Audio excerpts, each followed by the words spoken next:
Hi, this is NoBSNutirition, and watch this video to know more information. Thank you. Hello everybody, this is NoBSNutirition or Drake on YouTube.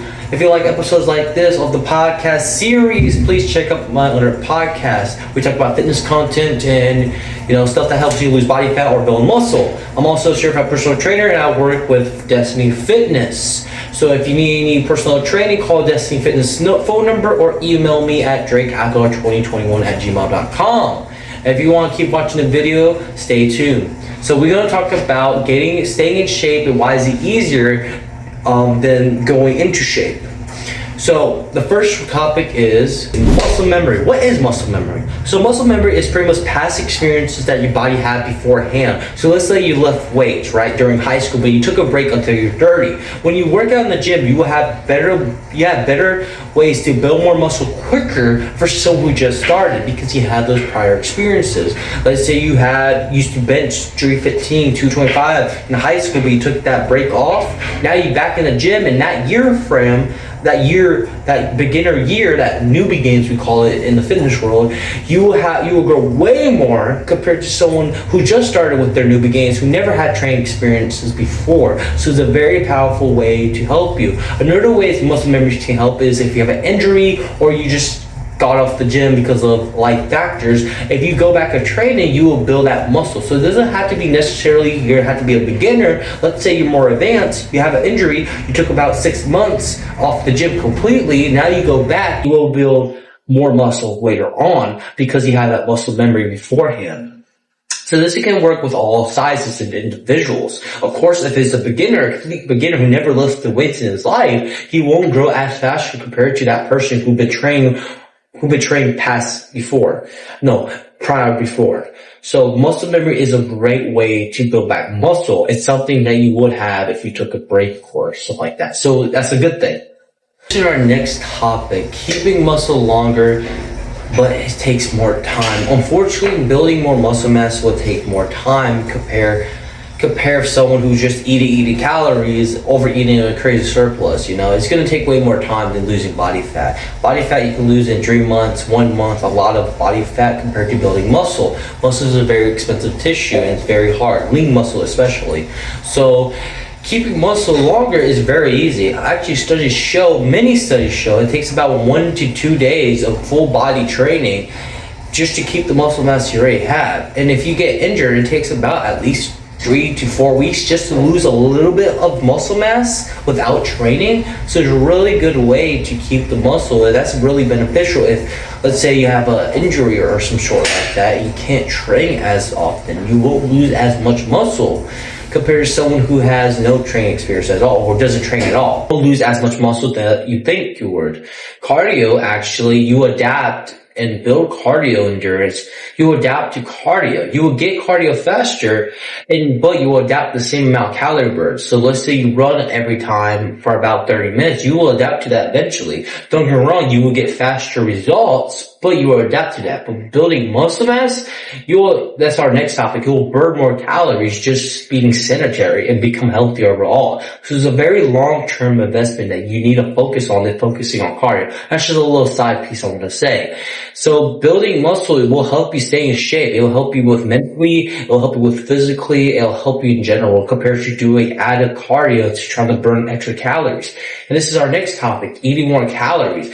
It's really hard to try to fit good foods and stuff in our diet if we crave these unprocessed foods. So if you're able to get your calories to 2,000 or 3,000, or if you're female, 1,800 all the way to 2,500, you will have a faster calorie expenditure, which means that you don't have to do extra cardio. You eat the foods that you like, and have wiggle room what you should eat and not eat, or having wiggle room how to diet these fat off instead of eating 1,500 just to be in a calorie deficit, which is not sustainable for most people. So really focus on burning more calories and eating more calories is building muscle mass. Yes, you could do extra cardio, but if you're not focusing on proper strength training and building muscle mass, then you're just asking the body to burn calories instead of actually making the body burn calories on itself. It's risky is resting metabolism. So you really need to focus on telling the body to burn calories on itself without extra cardio every time.